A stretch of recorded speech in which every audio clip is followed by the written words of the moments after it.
la 7e fois consécutive, la Kabylie a planté son drapeau parmi ceux de la communauté internationale à la 80e fête de l'humanité. Au-delà de l'aspect festif des 3 jours qui ont vu le parc de la Courneuve en Seine-Saint-Denis allier les saucisses et les merguez au combat politico-social, dans une ambiance abondamment arrosée, la Kabylie s'est offert une vitrine donnant sur le monde. À l'instar des autres années, cette fois-ci, la vedette du stand kabyle est sans conteste le nouveau gouvernement provisoire kabyle, un aval pour les initiés.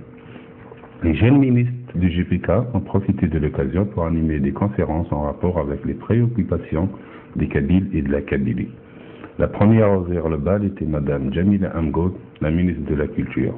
Après la présentation de son staff ministériel composé en majorité par des femmes, elle a lancé un appel sous forme de pétition pour la sauvegarde de la culture kabyle. Aux côtés de M. Kom Dumac, alias Ahmed Mokhaddam, à qui échoua la tâche de présenter les intervenants et les communications des officiels, M. Makhlouf Idri, ministre de la Jeunesse et des Sports et porte-parole du GPK, a donné une conférence sur le thème des droits humains en Kabylie. L'événement de la 2e journée est la visite de M. Farhad Mani au stand kabyle. Après un léger flottement dû à la surprise, la situation est vite reprise en main par les organisateurs. Après une allocution de bienvenue, occasion de rappeler les engagements et les chantiers lancés par son organisation politique, le GPK, pour clore son intervention, il a convié l'assistance à partager le verre de l'amitié.